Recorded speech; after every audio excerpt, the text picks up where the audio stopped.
Hey there, Cheesemeisters. Before we get into this week's normal nonsense and revelry that we recorded months ago and are dropping this week, we wanted to just stop in at the top and pour one out for Shannen Doherty, I guess, who passed away at the age of 53 after fighting a long battle with cancer. I told you that I had a story I wanted to tell, and it's not a long story, but when I was in college, I was an RA, and my supervisor, Kelly Horn, shouts to Kelly Horn. I'm going to get her to listen to this by telling her I did that. There you go. Yeah, even our in memoriams, I can't keep a straight line of thought.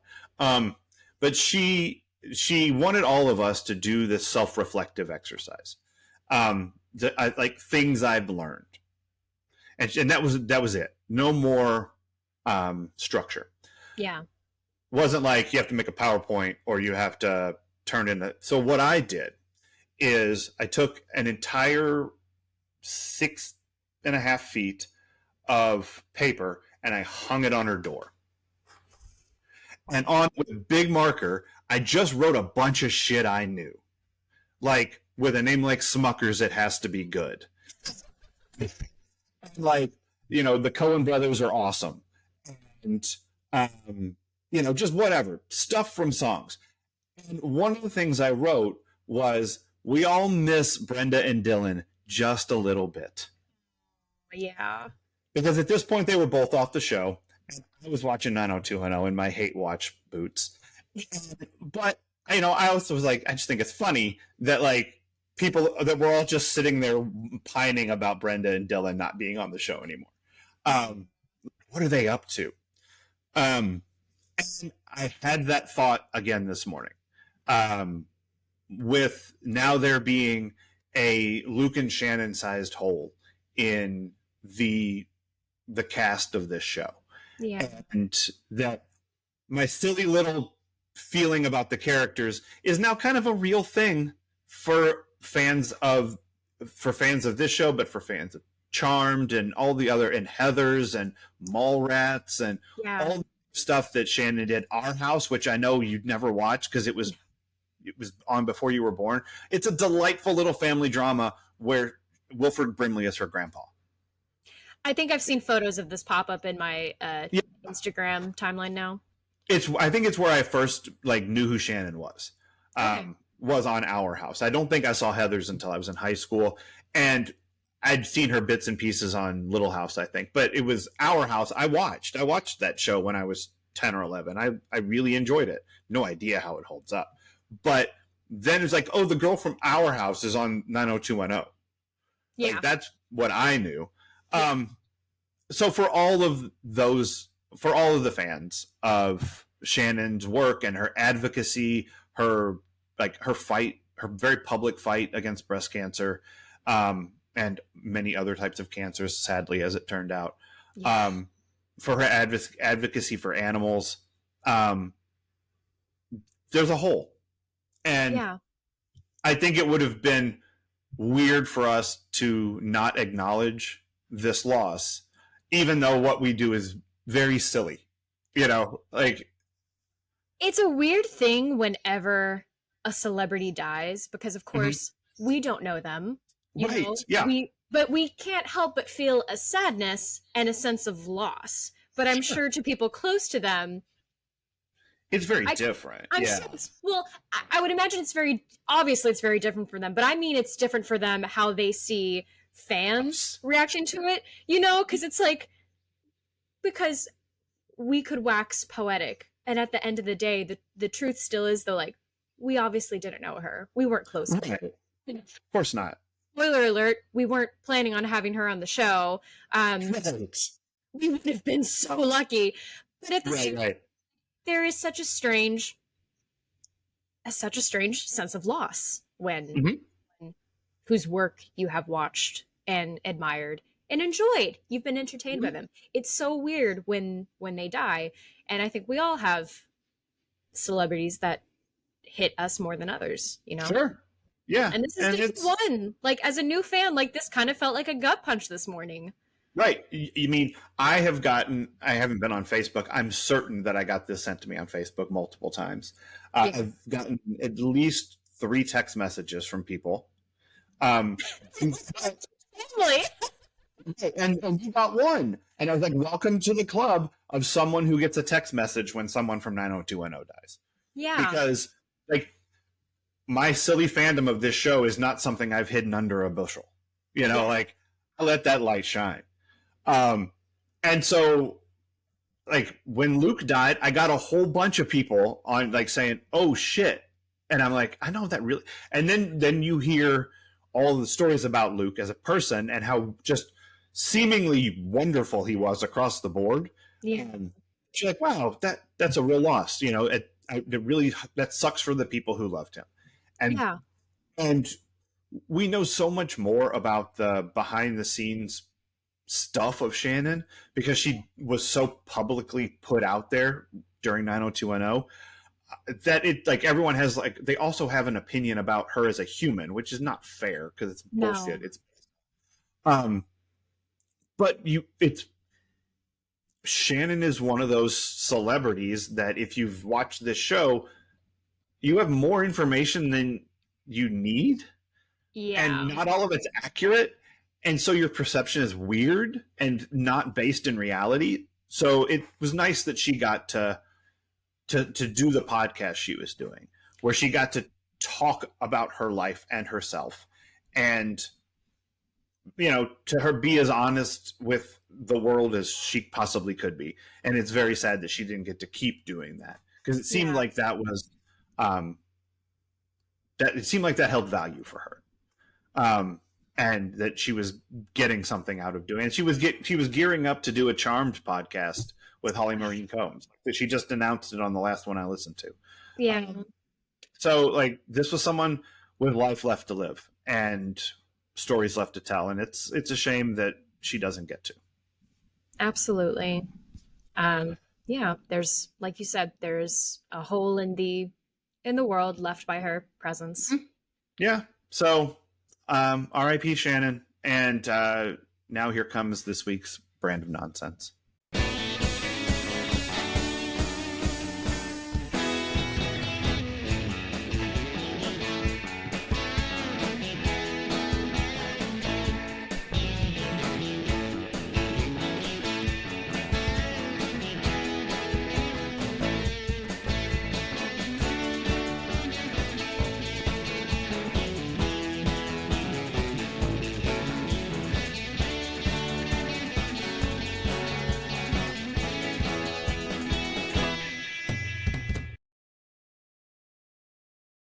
Hey there, Cheese Meisters. Welcome back to the Peach Pod. I am Jeff, and Winfield Golden told me all I need to know. And joining me on the other end of the internet, my co-host. I'm Leslie, and let me give it to you straight. I don't waltz, I don't rumba, I don't foxtrot, I don't boogie, I don't dance. I don't like being in the same room as people who are dancing. Boom! Mic drop. So this is a weird thing. This, because I guess this is where it starts. This myth that Brandon doesn't dance, because we've seen him dance multiple times up till now. This is his one character trait. He loves, like, you could be at a party with him, and he'll just be like, I don't dance. No one asked Brandon. Right. I don't know what Yeah, except for he has danced. Like, he danced he did the line dance in East Side Story, and he danced with Kelly at the spring dance, and like he's danced multiple times, and he will dance again, but he is going to say over and over that he doesn't. It's like the Kristen Wiig bit. Oh, don't make me sing. Don't make me sing. That's Brandon. It is, except for when he dances, you wish that he didn't. You need to watch High School Musical at some point, because in the second one, there is a whole dance number called I Don't Dance. I Know You Can. Not a Chance. Brandon Walsh. And we sort of skipped past it, but that would have been 2,000 Miles by the Pretenders. It's playing over the Steve getting on the bus and leaving at the end of the episode. It's very sad and longing, and something I want to talk about when we get to Nostalgia Corner, I think. But this episode also had David playing "Oh Donna" by Richie Valens over the radio station, and kids dancing to "Jingle Bell Rock," which is like, I don't know, it's a weird song to dance to at a school dance. Some song called "Hey Donna" by the Rhythm Syndicate that they also dance to, which I think I heard them say the word Donna during that song. I think it's playing when David is doing his like best dancer at West Beverly moment. And then for those who know what's coming in a few episodes, we got "I Adore Me More" by Color Me Bad. So yeah, are you excited that there's something coming involving Color Me Bad? I have no idea how to feel about it. You should feel fucking awesome about it, because it's some kind of something.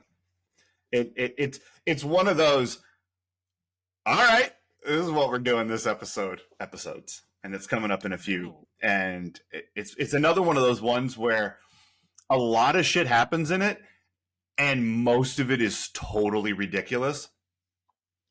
So it'll be fun when we get there. So if you haven't figured it out by now, Cheesemeisters, we are talking about Season 2, Episode 17, Chucky's Back. Original air date, December 12th, 1991. It's Christmas time at West Beverly, you guys. Only a couple finals left till Christmas break. And there's a dance coming up, which is all very exciting. Everyone loves when there's a dance. Dances are great. And Donna is taking David.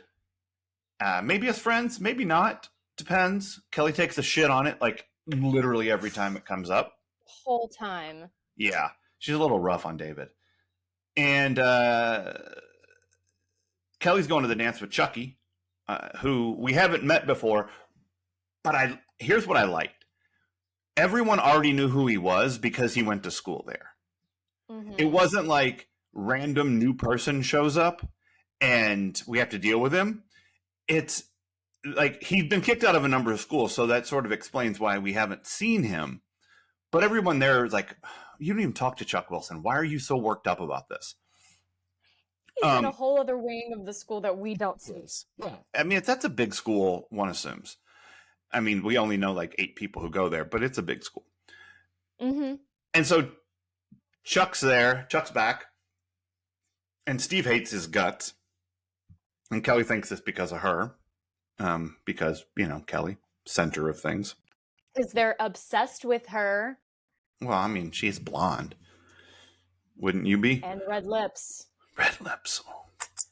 Kissable lips. Oh my God. Yeah. To complicate matters, Samantha Sanders is pushing to get a reunion show of the Hartley House back on the air. And Chucky is an integral part of that reunion show because you got to have the cute kid back. I mean, you notice we haven't had a Growing Pains reunion because I don't think they can get Leo to come back. You know? I mean, that makes sense. Fuller House, like they did that shit without the Olsen twins. That's true. And I feel like that had to have been a much harder sell because everyone loved the Olsen twins. But only one of them at a time. That's true. That's true.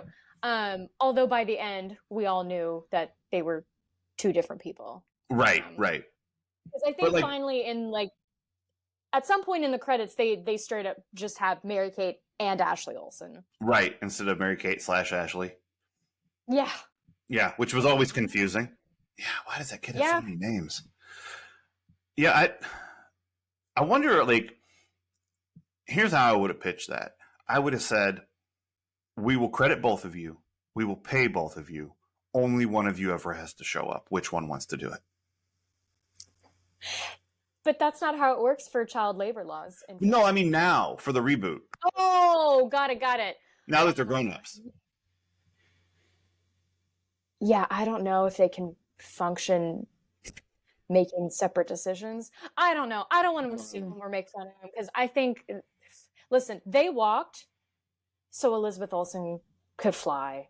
That's and I'm right. thankful for Wave her hands around. I fucking love Scarlet Witch, and if they had to step out of the picture so we can get her, they're heroes to me. I mean, I prefer her as a performer to them. You know, I think she's really I think good. we all do. Yeah. Not that I don't care about Full House. I was too old for Full House and you were too young for Full House, but I'm sure you watched it. Well, yeah, because it was part of the TGF lineup, and Yep. I think back now, we're deviating on That's okay. the wrong show. But it must have been in syndication and just been playing reruns a lot. I'm sure it was. Because I was a baby Right. when it first came out. So I would not have been watching it regularly until maybe like 5 or 6 years old. Even that sounds too young, but yeah, I don't know. But I feel that way with Growing Pains. I only watched the episodes with Leo. The rest of it, I couldn't care. Well, and the episodes with Leo are the Jump the Shark episodes. I mean, they're the ones. Are they really? Yeah, they're the ones after the show. Like, they're the Chucky episodes. They're the ones where like the other kids got too old. You know, they're the Raven Simone Cousin Pam episodes. You know, like whenever you have to, they're the Ted McGinley episodes of Happy Days. Like they're the ones where everyone gets too old and you got to bring in fresh like energy. You got to bring in a cute younger kid. And so that was Leo. He was. Wait, Yeah, but Ben was. son was. I think so. I feel like that kid was about the same age as Leo, maybe not much older. But Leo was new, like fresh blood, cute kid. Mm-hmm. So yeah, you only saw the ones after they had to like try to save it. But you know, like fuck Kirk Cameron, like that guy's gross. So we don't need to go back and relitigate that. Although, did I tell you that we saw Alan Thicke in Las Vegas once? No. Yeah, we were sitting there in the MGM Grand, and it was me and my brother. And Alan Thicke goes walking by with like, I don't know, 2 25-year-olds on his arm. And so they equaled his age together. Maybe. Yeah. Close. And Michael, half drunk because we were in Vegas, just starts going, "Show me that motherfucking smile again. Don't waste a motherfucking minute on you crying." And Alan Thicke like looked over and kind of gave us a little nod. It was pretty funny. So, oh my God, I want to go drinking with you both so bad. I really liked the shoving motherfucking into the middle of the Growing Pains theme song. Even though it doesn't fit, it's like adding an extra syllable in the If You Really Love Christmas. Yeah, I just couldn't think of the song. I'm seeing Bill Nye in my head, but I couldn't think of the name of the song. Yeah, it's If You Really Love Christmas. So we're going to be talking about Christmas this episode, clearly, because it's a Christmas episode, and we're recording it in April, and you're probably listening to this in June, which is weird. But I want to talk about that specific part of it later, because we diverged when we started talking about child stars, and now we're coming back to the episode. Turns out Chucky's been a dick his whole life, and Steve was real okay not being around him anymore, and now Chucky's back, like the movie, which I believe features Christina Elise, but we're never going to watch it for the After Dark because you don't like scary movies. So nope, sorry. Even ones where the doll can be switched from evil to good, just by a switch on the back, one assumes. You would have to note either I need to find a site that has all the scary moments listed. I don't even know how you could get me to watch this. Maybe like I think the right week. Thing is that they're not really scary. Like the old, especially the ones that were made in the 80s, because the special effects are real silly. And if you can just like pull yourself out of it a little bit, you can see the silliness of it. You know? When I was 10, I don't have to watch any others, right? Oh, I don't fucking care if we watch it or not. But But I mean, it would, Chucky is back. No, I mean, most of those movies are pretty silly if you just let them be silly. If you want them to be scary, they can scare you. If you want to go, oh, that's kind of dumb, then you can just roll with it. Okay. That's sort of how we've watched a lot of those in the last couple of years as Liam has gotten old enough to watch scary movies, and he's like, oh, here comes a jump scare. Like he's already just watching the formula and not being scared by any of it, which I think is sort of the right way to go. Awesome. Yeah. But anyway, Chucky's back and raising his own kind of terror on Steve. Sort of forcing Steve to be nice to him while he's an asshole, just to get him to do the reunion show, which kind of doesn't make sense. Why is Chucky... They could have found another actor. Well, I don't even mean that. I mean, Chucky doesn't seem to have a whole lot going on work-wise. He's constantly getting in trouble. He's getting kicked out of schools. His parents have told him, if you do one more thing, you're done. We're not letting you. Although this kid's 17, how long are they going to stop him from, next year he can just do what he wants. But why not? Why doesn't he want to do this show? Because he's forcing people to beg him to do it, and maybe he just wants the validation. Maybe he just wants to feel wanted. But he's creating problems where none need to be. It's an eerie look at power dynamics behind the scenes, because even though he is the kid of the show, you see that he clearly has more power than the fucking female lead. Right. Yeah. Yeah, everyone's favorite mom. Everyone loves Samantha Sanders. And it's really messed up. And of course, he needs the work. And I feel like with his attitude, he'd be that actor who thinks he has carte blanche. And so he's going to be a dick, and people are going to let him get away with it until he gets Me Too'd. And even then... Right. Maybe not. Who knows? Maybe not. Yeah, exactly. And yet... Is her name Samantha? Yeah. Samantha Sanders, Marianne Hartley. Samantha Sanders. Yes. She's having to work harder. She really needs this job. Yeah. Like any actor would.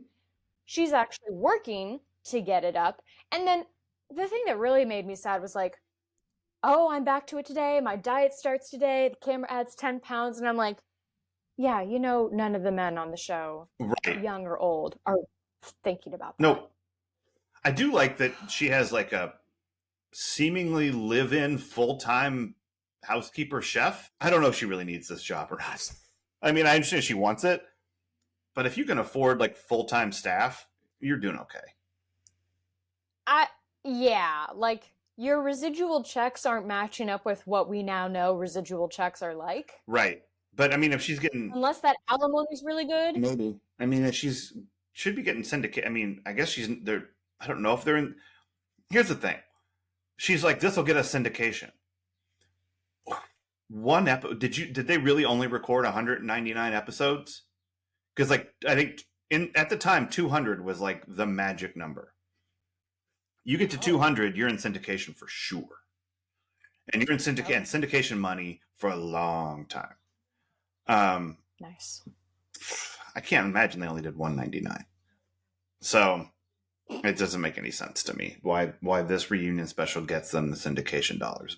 But clearly she's living off something, because if she's not working and she got her first check or whatever, her signing bonus or whatever you want to call it, for doing this show, and she didn't have to pay any bills with it. She's cool buying a Corvette. Nope. Not how... I mean, so she's really doing okay. And so maybe she wants the love, maybe she wants the limelight again, whatever. I'm not judging her motives. She's a performer who wants to perform. Good for her. But Chucky's a fucking tool. And all of it hinges on him. And did you know that Steve was adopted? Because Steve's adopted, you guys. And now we know that Chucky knew. But that wasn't why Chucky was a dick to him. It's just why he's a dick to him now, or how he's a dick to him now. Yeah. So I don't know. I don't hate this episode. I think there's interesting things that happen in it. I think it does some stuff to give, to make Steve likable and understandable that we haven't gotten before. Wow. We've just gotten, Steve's a real dick, kind of a racist, real entitled, and cutting corners, Oddness. like all these things. And Chucky's not why he's all of those things, but Chucky is a thing that he's had to deal with in his life. And now Chucky's back. I'm wondering how many times I can say the title of the episode. I think I'm up to 3 now. A lot. This is going to be a drinking game for our chief. Everybody's going to be just hammered because Chucky's back. Oh no! Yeah. Steve's adopted and Chucky's back. So, so they go to this dance. Well, first Steve gets suspended, takes the rap for Chucky because Chucky insists on it. If Steve doesn't take the rap, he's not going to do the show. Exactly, blackmail. And then Samantha finds out that the best agent in Hollywood, best agent who's like repping Samantha Sanders, that guy does not work for one of the big agencies. There's a guarantee. I think he's too old, to be honest. He's got like the aging TV stars market. So, it's not the Leo and George Clooney people. But she finds out that he told Chucky and calls the whole thing off because this guy told this guy something 12 years ago. And she loves her kid. He has a new car, but he's adopted. Did you know he was adopted? What? And so he has to go find his birth mom, which I think is also interesting. Like, that's a real thing for people who are adopted, like that curiosity, that wonder, that like needing to know, feeling that there's like some knowledge about themselves that's missing. But why go ambush her? Right. Like, I mean, he could have hired a private detective and done all those things, but I think that'll stretch this shit out too long, probably. And there's less drama in it. It all seems... It seemed like too much. Like, I know he's been suspended, but I don't think he's been suspended for that long, although I guess if the holidays are coming up, you're going to have a 2-week break. Yeah. So it just seemed like a lot. And again, he's not even 18 yet, right? Mm-hmm. So, I don't know. Again, these parents are wild. Mm-hmm. Yeah. Like, I couldn't even walk down the street to the library on my own.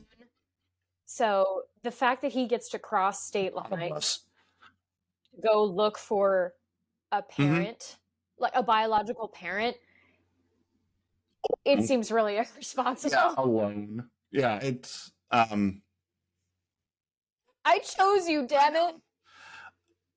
She did though, She did, but again, like, I mean, I kind of see Steve's side, like, but why? Yeah. Did you just want to look away? Yeah, because clearly you haven't been around. Like, you adopted me. I mean, you were married at the time, and now you're a single mom. So circumstances have changed at some point. I don't know when she and Rush is Steve's dad's name. We haven't met him yet. We will. I don't know. He's really well cast. They look alike. even though Steve's adopted. Nice. But do we find out, have they said, if she couldn't have kids? we do learn more about Steve's parentage situation. It may take a while. I mean, hey, it's a Yeah. good runner. But like I told you via text, it's very fitting that Steve's mom's name is Karen.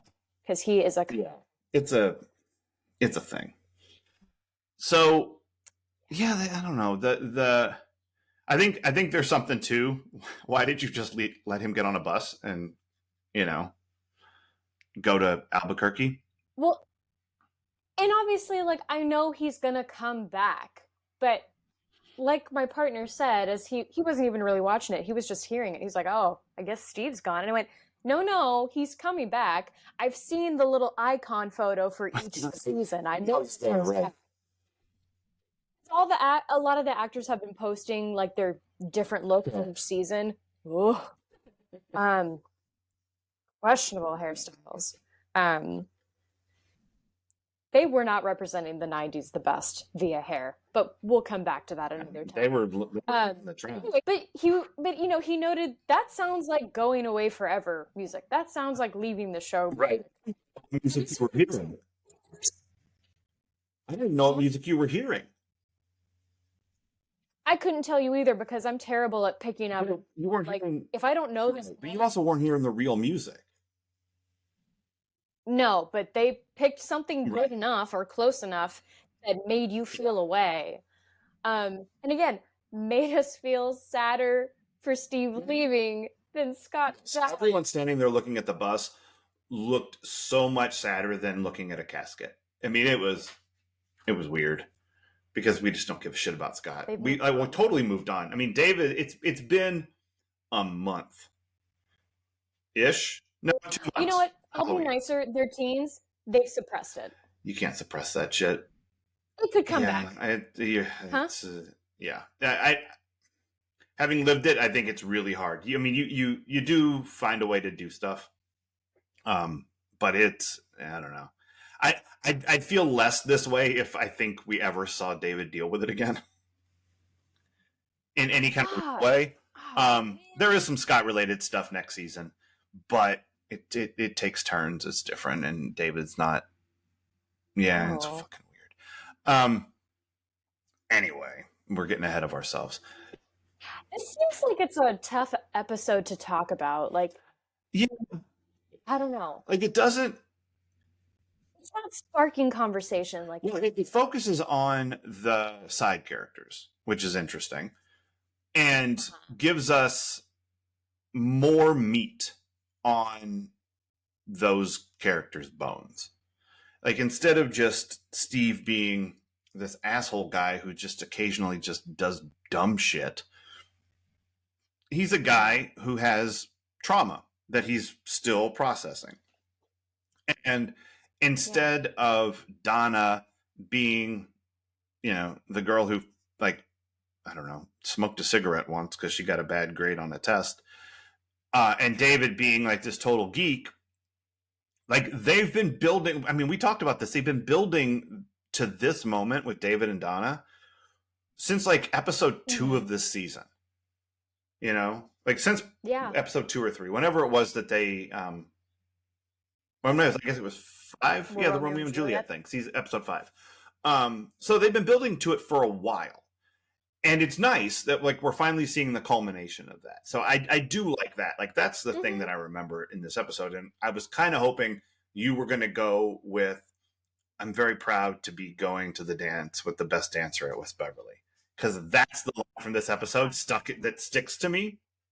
That's the one I remember, because it's a one. Is that true? Is he the best dancer? I mean, he clearly is the only dancer that we've seen. So I guess from that standpoint, he's the best dancer. But I haven't seen a competition. But is that really why she likes him? Like, is she like? I mean, it's why she makes out with him, because he got freaky on the dance floor.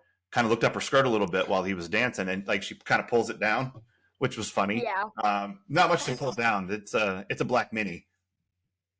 It's a short skirt. Yes, It's it a is. short dress. Very cute, very of its time. There's when Jason Priestley hosts Saturday Night Live coming up here pretty soon in the next, I don't remember when he hosted. It might have been in early 92, late 92, something like that. He does a skit, a 90210 skit, where everyone comes into the Peach Pit one at a time, and he takes their car keys so that they don't drive drunk. And all of the girls are wearing black mini dresses, and the Melanie Hutzel, I think, is who plays Donna in it, and she's just like making a face the whole time, and she's like, "I'm gonna go buy another black mini dress." And Brandon's like, "Donna, I'm gonna have to take your keys," and he's got like a valet box where he just puts everyone's keys and gives them a card. Yeah, it's pretty funny. So lots of black mini dresses on this show. Enough for it to be the whole point of the SNL skit. Wow. Yeah. And so Steve,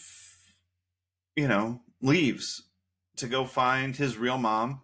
David and Donna are a couple, and it's Christmas.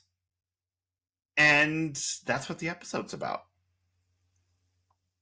I liked the scene between Steve and Dylan.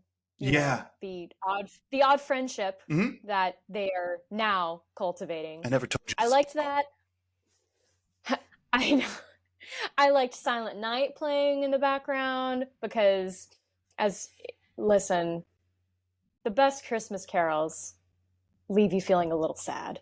And yeah. And that's not even the saddest one. Mm-hmm. There's some hope in that one. Like, if they really wanted, what would have been great? If they had played the Charlie Brown one. That's what damn it, let's go back in time. Right, make that happen. I'm going to whisper in their ear. They're not going to listen to me because I'm a woman, so I'll dress up as a man. Sure. Just one of the guys. And make sure I don't get arrested. Thank you. Yeah. If you do that, you're going to have to hand towels to all of the naked boys. So think about it, if this is something you want to do. This is something you want to do, I can tell. That's sweaty, boys. Oh no! Did it test? You get a little shoulder wiggle. You were a little more. Your posture improved, and you were like, "Oh, how about that? There's a lot of cocks here." Dry. Gross. No, I'm sweaty. I don't want them sweaty. That's the whole point. This is what we call arousal non-concordance. Your body does one thing that doesn't that it might be different from your brain, and it's the brain you need to be listening to. Yeah. Anyway. I don't know. Johnny Lawrence, naked in the shower, again. Just saying. But yeah, they should have been playing "Christmas Time Is Here." Yeah. That would have been amazing. So we're rushing to my nostalgia corner. So let's pause on the conversation, and we'll come back to it because you kind of just said one of the things I want to say. But let's talk about what this episode's really about first. Oh God, yeah. So what do you think this episode is really about? Because I have a couple of things. I do too. This is not a strong one, but I said this is about how reboots create riffs. I mean, Fuller House. Mm-hmm. John Stamos was verbally, audibly mad at the Olsen twins for not coming back, which also ties in to another thing I think this episode is about, which is how this highlights how in the acting world there are no proper boundaries between work and personal. Yeah. And I have a big problem with this because in this show, we see Chucky come over for dinner and he goes, "Mom." Right. And quite frankly, I never would have allowed that actor to call me mom. Right. I would have been like, when the cameras are off, this is my name. Because especially like with a kid, you need to be like, no, we're playing mother and son. Yeah. And I know you get that, but this is a good way for us to remember we are coworkers. We are not family. Did you watch that Nathan Fielder show, The Rehearsal? No, but people have told me I should. I'm not sure you should. It is. Oh, okay, great. It is 6 kinds of fucked up. And I don't know Nathan Fielder's stuff very well. I've watched that, and I watched the first few episodes of the Emma Stone thing he did. And he trucks in uncomfortable and pushes things in really weird ways where you're like, especially in the rehearsal show, where you're like, oh, I'm not sure I'm okay with any of this. Like, is this real? How much of this is real? Like, there's a kayfabe element to it, but there's a whole thing about a child actor and blurring the lines of like real life. I mean, it's so layered and fucking weird that I can't even begin to describe it. It makes Samantha and Chuck's relationship look not at all like Mrs. Brady and Grace. You know that they slept with each other, right? Oh, weird. Right. Yeah. So there's weird shit going on. See, like, I get, the longer I act, the more I realize how important it is, at least for me, because here's what happens when you get in a show. Everyone wants to immediately share everything. It's like, we've been family for years. We're all in the same profession. We all have the same experiences. Trauma bond, oppression Olympics, one up each other. Like, it's overwhelming and it's exhausting. Sure. And of course, you're always in the tiniest of dressing rooms together. Mm-hmm. And like, I have a book backstage with me right now, and it is my saving grace. I do like the people I'm working with currently, but it's one of those things where it's like, you see this happen every time. And so I'm doing what I need to do to get through. Because I know if I get close with every single person the same way I did when I was little, I would cry at the end of every single show I did. To the point where my mom was like, I won't let you do any more shows if you keep getting this. Right. And it's like, you have to learn, you have to put up emotional boundaries. Because it's like any workplace. And that's the thing people forget or don't acknowledge, because we're doing this for fun. We love this. This isn't work. This is fun. It is work. You're getting paid. And even if you're not getting paid, which you should be, it's still a job. It's strange, but it's a job. Yeah. They're coworkers. Leave them. Maybe have some interactions, but recognize that now you all are your own person and you're not in character. I will step off my soapbox. No, I think that's right. Because one of the things I wrote down was this episode was about working with assholes, but I think it's just like about working with people in general, you know, and sort of what those relationships are like and what they're like after the working relationship ends. You know, like, it's like, I've been friends with lots of people that I've worked with. When I don't work with them anymore, we're friends on Facebook. So like, you know, and like, there's somebody at work who just took another job, and I still text with her, haha stuff. That'll probably fade, you know, because that's just what that does. You know, you're like talking to a new group of people about a new group of things. And there's not as much reason to go back and connect to that person. And as I understand it, in the film and TV world, that happens kind of intensely, you know, like that familial experience that you're describing, especially if you're on like a show like this, where you're together with the same group of people, you know, plus or minus, for 10 years. Like, that's a kind of a different deal, but you are connected to that person. And the people who watch you in that role 33 years later probably think that you have the same relationship or a relationship with with those co-stars. And of course you have a different relationship with them because you're both different people. You've grown and changed, and you don't, if you're Jenny and Tori, you talk all the time, you know? Yeah. But, and like Tori is like, I love Brian. Like we have been, I used to be in love with Brian. I love Brian, you know, but they don't talk every day. You know, they're not on the set all the time. And so there's just this, there is a blurring of those lines. And I could see this whole Chucky thing coming back and him wanting to fall into that same relationship with Samantha that he had when he was 5 or 6.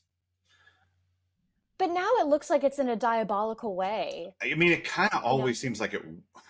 I think he was taught to make it diabolical. You know, he kind of reminds me of a student I had a few years ago where he knew he was smart. And I'll be honest, he was an asshole. Once you get to double digits, I can call you an asshole. Not to your face, but I can say in my head. I'm gonna say this. On Facebook, I created a hashtag called 3-year-olds are assholes. You don't have to wait till double digits because 3-year-olds are assholes. Sweet. Look out, Willie. Right. They're assholes, guys. That's my. But I asked him one day. I was like, "Do you talk to your parents this way?" And he went, "Yeah, they don't care." And I thought, yeah, of course. And so I feel like Chucky probably has no parenting, at least not enough parenting, or not enough parenting in the way he needs. And so Samantha is a different kind of mother to him, which she shouldn't be. You know, cameras are on. Right. Yes, you're my mom. Cameras off. Right. Oh, stop that. But yeah, you're right. It's probably always been diabolical. Yeah. Because like when he was 5, he was probably manipulative. You know, like he was probably one of those kids who like cries to get his way because he learned that it worked. You know, it's like, oh, every time I throw a fit, I get what I want. So just keep that shit up. And oh, it works. It works in this setting too. Oh, interesting. And so, well, and like, how do you explain to a kid? Because while I don't work with kids on set, I think we're seeing this a lot more with kids because of social media. You know, their parents film them doing Brad Pitt, and then, or they show their kids, or the kids see it. I don't know. But there are kids who say things now that I know you've seen that online. You know it's funny, but you don't understand that it's not funny out of context or that it's rude. And so I think the same thing happened with Chucky and probably many other child stars. Like, they do this shit that's funny on TV and there won't be any consequences. But in real life, if they do that, I mean, in the 90s, we would have gotten a spanking. Nowadays, we get a very stern talking to. I think, and that's not new. Like that's part of the whole, like, that's why John wants to do a story on child stars, because they're all fucked up. And, you know, when I was growing up, it wasn't stuff we would see online that we were mimicking.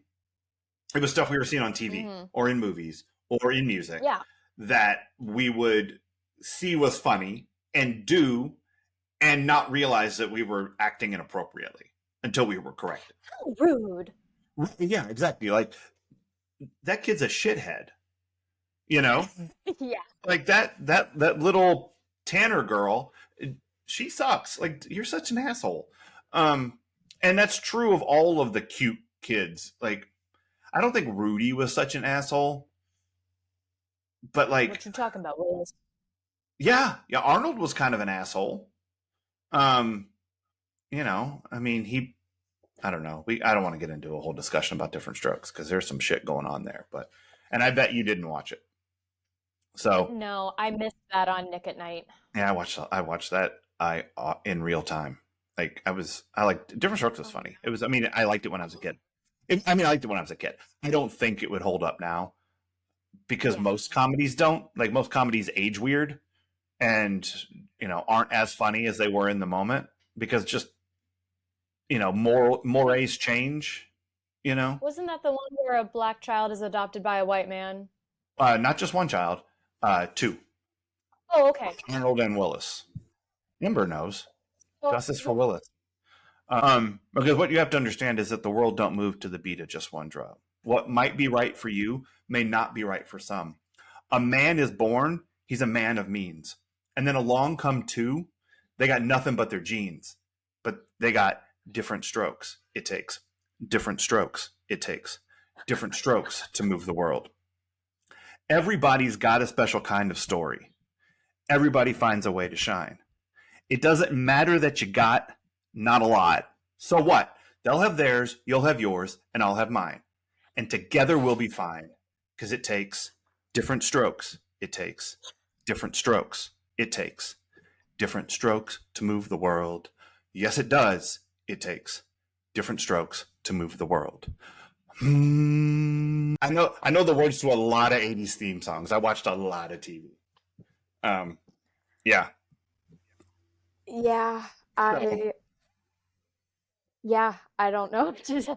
I mean, I'm speechless. here's the thing. Our digressions have been weird this episode, but they've all made sense because they're all about child actors and reboots and all of these things that this episode is about. Like, it just spun us down very silly corridors. And not to go down a dark corridor, but I would be remiss in at least, if I didn't mention at least, Quiet on the Set. Which I haven't watched yet. I have not, because Watch it. I just... It's going to be rough. I haven't watched it because I know what it's about. Well, yeah. Like, it just feels... Ugh. As someone who wants to be...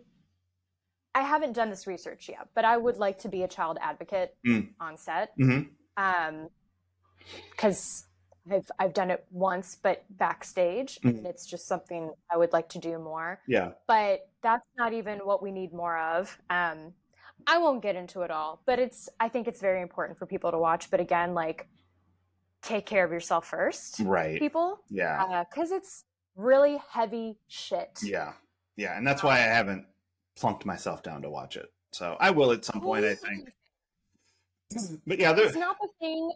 I will never be that person who's like, "You gotta watch it now." Right. This show definitely wanted to tell people you gotta watch it now. Yeah, that was my therapy. That was my recommendation for the rehearsal for you. Is like, it's interesting. Because I feel like people. I realize more and more people don't understand or know what I have been through in my career. Right. And so they recommend these shows thinking, well, you're in theater. You must want to watch everything about theater. Right. Oh, Yeah. Don't. Barry has been tough. Although it Yes, it does. It's very tough. But God, is it great. I mean, it's funny when it's funny. I mean, it's really funny when it's funny. And it is super dark and fucked up when it's super dark and fucked up. And I was there for every minute of Barry. I loved it.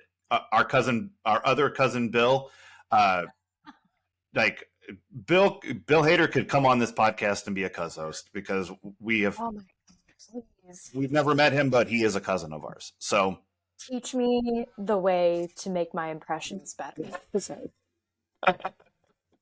He's so good, and I just need to take more comedy classes. That's what I need. There you go. Yeah. I'll get there. So anyway, shouts to cousin Bill. So here's something else I think this episode is really about, and it's Chucky's right. He points out that Steve is insecure, and he's wrong because he's like, Steve's always been insecure about being adopted, but Steve didn't know that he was adopted until like a year ago. Yeah. But he's pretty insecure about it now. And it's definitely something that weighs on him whenever he thinks about it. But he's not the only person insecure in this episode, right? Like, Donna is very insecure in her relationship, in her desire to have a relationship with David. Yeah. Because she clearly likes him and has liked him for a while, but she hasn't acted on it overtly because she knows she's eating shit for it already.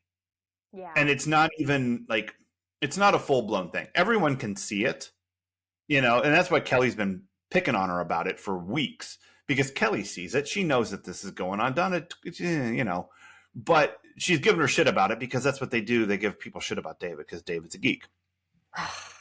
even though he's like the best dancer at West Beverly, guys, like for real. And David is insecure because Donna keeps sending him these weird mixed messages. Like continuing, like she's very supportive in like a I like you way. And like she keeps, like, after Scott dies, she's checking in on him. She's, she's reaching out. She's being a better friend than their relationship to this point would indicate that she should be. Because they're like just people who kind of know each other. But clearly she has feelings for him. She's acting like she has feelings for him. But then she's saying, well, it's not like we're really going out together. So of course David is a twisted up little mess because he's like, he's been spending like a whole year clumsily fumbling after Kelly. And like, you say one thing, you say another thing, then you switch. That's my new favorite part of that movie is then you switch. Then you switch. Yeah. It's the, are you familiar? This is such a weird digression, but the point of it is that the thing people remember isn't the thing that's the best part. Are you familiar with the Boom Goes the Dynamite guy? Huh? Okay. So this was Ball State, and it was this was in the late 90s, early aughts.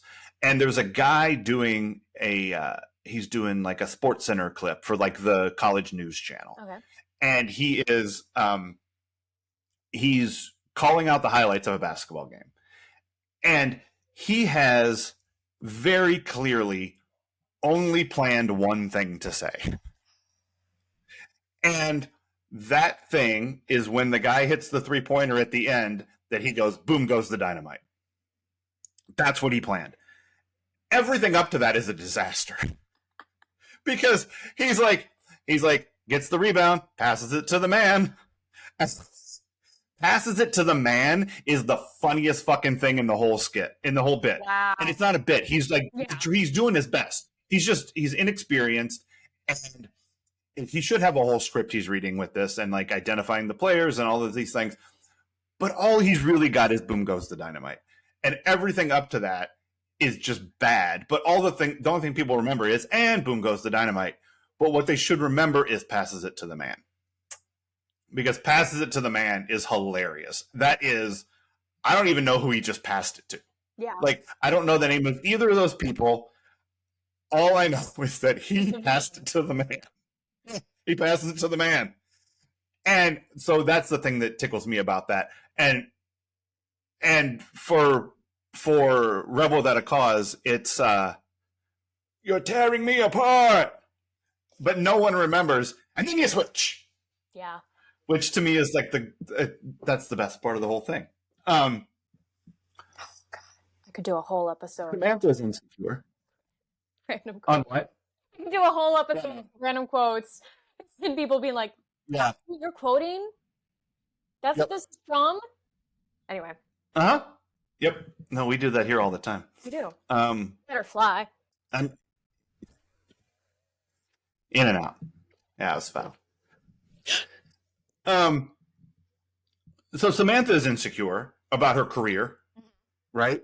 And knowing that she doesn't, everything. She doesn't have a leg to stand on if she can't get the support of this shitty little 17-year-old. Steve is insecure about everything, specifically about his relationship with his mom and who he is as a person, and even his relationship with Kelly, because she chooses to go out with Chuck, assuming that Kelly understands why he hates this guy, and she has no fucking clue. But it's just a big ball of insecurity, this whole episode. And I don't know that any of it gets resolved. No. Like, David and Donna's insecurities, I think, do.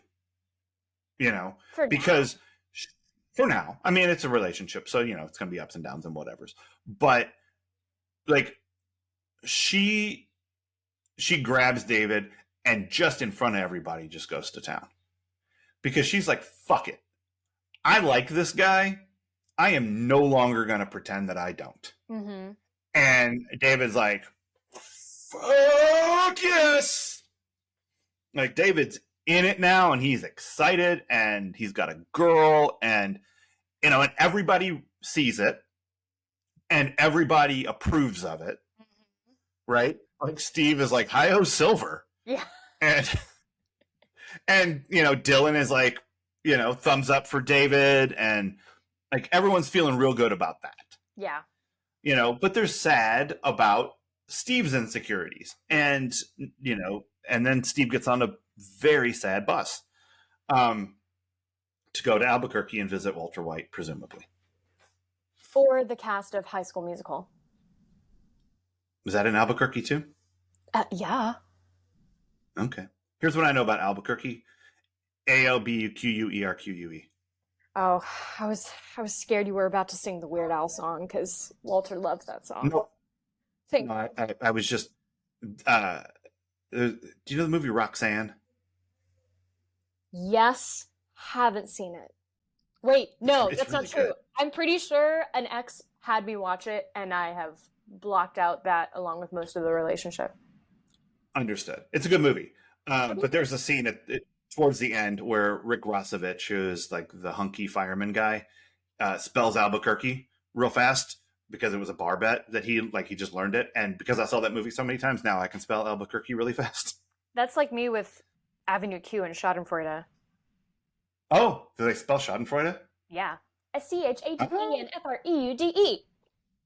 There you go. And I know that if you say it backwards, it's Docius Ali Expius Defragicali Rupus, but that's going a little bit too far, don't you think? Indubitably. I don't have. I guess I could spell that word if I needed to. I think I'm going to need to at any point. Like, it's going to be like, you know what? You can come in here, but you have to spell supercalifragilisticexpialidocious. My dream roles, and I should really learn how to spell them. I need to know the song. I quoted the Miss Persimmons line here in the house the other day. Dear Miss Persimmons. Your daughters were younger than you. Was that Miss Persimmons? But then they grew. I don't think that's Miss Persimmons. He trails off and is like, winds in the east. Yes, it is. But there is, I like that your daughters were shorter than you, but then they grew. They grew. Yeah, and because it's true in my house. Like, Liam is now taller than his mother. He's been taller than her for a few months now. But, yep. He was shorter than her. Then he grew. They're definitely days. Okay. Anything else that this episode might really be about? No, I think we've talked it to death. All right. Here's my nostalgia corner. It's sad Christmas music. It's not even sad Christmas music. What it is watching Christmas things when it's not Christmas. Because that always feels sad. Yeah. Like, it doesn't matter if you're watching a Charlie Brown Christmas, which is not a sad Christmas, although it is, like, kind of all the Christmas things are a little bit sad. But it feels sad to watch Christmas stuff in April. It just kind of does.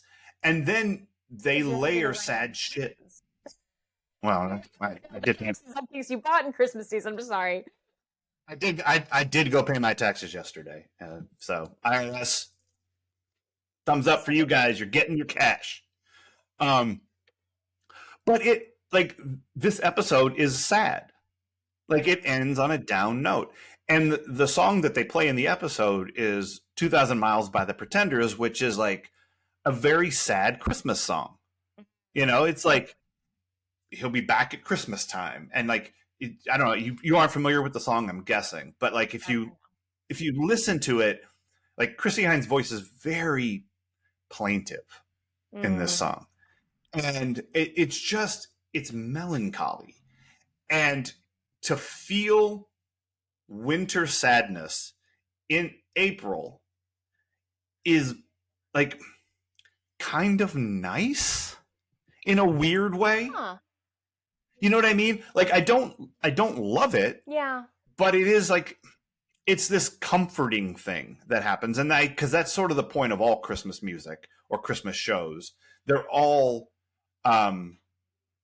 nostalgic for a time that didn't really exist. Mm-hmm. It's always like, you know, oh, all of the people I love will be back maybe this Christmas, and we'll get to spend time together the way we used to. But like, when we used to, there was someone else who wasn't there. Yeah. You know? And just because, and mostly what you think of as that was a great Christmas is because you were like 7. Right. And the adults around you were probably having an existential crisis. Hey. You know, not all of them, but some of them were going through some shit, right? And like, that's just true, because it's not like the holiday season is a time when everyone stops having the rest of their life. It's extremely. It's just a time when, we put the rest of our life on top of this weird expectation that everything's supposed to be happy, which makes everything kind of sad. Yeah. You know? And so the point of all these songs is a little bit of sadness. And, you know, and it's that the sadness is kind of okay because we're together, or because we have each other, or because we could be together potentially, even if it's only in our dreams. Oh. Like, I'm saying, it's all kind of sad. We all will be together. If the fates allow. If we're not sure that that's going to happen. So yeah, but watching this Christmas episode outside of it actually being Christmas makes it feel even sadder to me, in like that good way that, like, that song that's very sad, you still want to listen to it. Oh yeah. You know, that kind of thing. Yeah. So what did this make you nostalgic for? Bus rides? I'm really amazed that you went the sadder route this time, because I feel like I'm the Debbie Downer of the bunch. Mwah, mwah. And I'm happy to be that, as happy as a Debbie Downer can be. Anyway, funnily enough, I have a lighthearted memory of it took me back to my first winter dance, which was in middle school, and I knew all the girls were going to get nice dresses, and I went home and was like, Mom, can I please have a nice dress? I mean, I got a nice dress every Christmas, so I don't know why I wasn't just going to wear that, but I wanted one specifically for the dance, because you can never have too many dresses. And my mom said, I'm absolutely not buying you a dress just for a middle school dance. Like, that's silly. Right. You shouldn't, this isn't prom. Mm-hmm. And she was right. Right. Mm-hmm. But of course, I was disappointed. However, I had a bitchin' limited 2 sweater with glitter on it and a suede mini skirt that I wore instead. And you know what? I looked fine. Everyone else looked really silly being in those crazy outfits. I don't even remember if I got to dance with anyone that night, but I know I had a good time because I wasn't crying in the bathroom, and I had my limited 2 sweater. Limited 2. Which is now just sweaters. I don't believe in it. Nah, you don't believe in justice? I get it. Oh no! Damn it! I'm canceled. It's hard in this day and age. Jonathan's sweater. Jonathan, The the guy who, his the collar on his sweater went all the way out to his shoulders. Man, he's Like it was the biggest opening around the neck.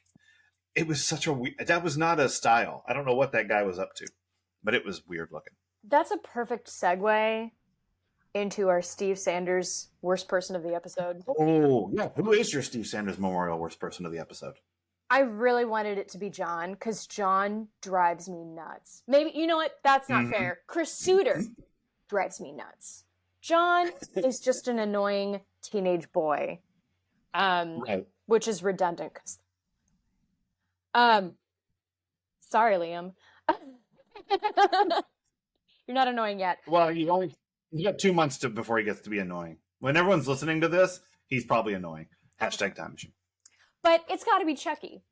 And Chucky fucking sucks. There are quite a few people, I think, who could have been the worst. But I'm going to give it to Chucky because man, shout out to casting because he has such a slappable face.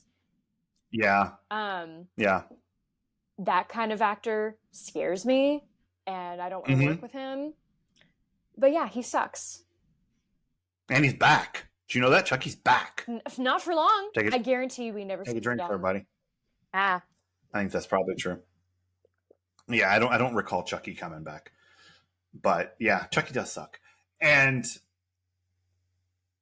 I think that's the only answer, to be honest with you. Like, Samantha is shitty. Yeah. But, like, she's shitty until she knows.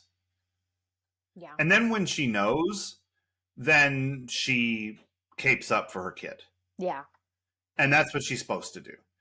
And she's not been a great mom. She knows that. She's only been on television so far. Like, Steve's never actually talked to her in person. Yeah. So, at least not that we've seen. So, she's not been an awesome mom to date. And I don't think she's ever going to become an awesome mom because it's not like any of these parents. Oh no! Wait till the parenting in season 3. It is no. And the parenting in season 3 is some kind of something. But we're not there yet. It's still Christmas. We meet her this season. Oh fuck. Yeah. Oh, and she's a piece of fucking work. Guys, Felice Martin. Oh, you all know that she's the worst. Not me. No, but everybody else does. And when we catch up and when we meet Felice and you're like, whoa. Occasionally when I re-listen during edits and I think back to moments of innocence I had, I'm going to just take a moment to enjoy the innocence that I have not knowing Felice Martin. That's right. Because I didn't take it before I knew Chris Suter. I didn't before I saw Scott shoot himself. Right, at his own birthday party. Yeah. No, the things that here's the glory of this show. All of the things you're going to learn are going to make things worse. It's just like life. Like everything, like all the stuff I'm excited for you to see just makes things worse. Yay. It just makes everything worse. It makes all of it that's bad more bad. Sometimes it even colors bad. Hashtag color me bad. Oh no. Hashtag things to do on a rainy day. Hashtag Felice Martin fucking sucks. Yeah, but we're not to rainy day yet. We are ready to move on, I think, to next week's episode, season 2, episode 18, A Walsh Family Christmas. Now, this one, have you looked to see if it's available? Oh no, I haven't. Because here's the thing with this episode, it's a 90-minute episode. Oh no, it's not. I bet. Well, I mean, it might be because that doesn't matter anymore, but they used to just skip it when it was on syndication because they couldn't figure out how to. It was a 90-minute show, and like, look, we show 90210, and then we show yesterday's episode of Days of Our Lives. Yeah. on our TV station. If we show this episode on 90210 and it goes to 12:30, what are we going to do with Days of Our Lives? It needed to start at noon. So they just skip it. Wow. So, yeah. So there was a long time where I had only seen where maybe I'd never seen this episode because it just wasn't on TV. So, yeah, it's a longer one. It's a 90-minute episode. Oh dear.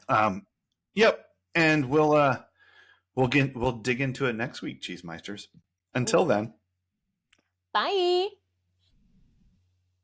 Bye.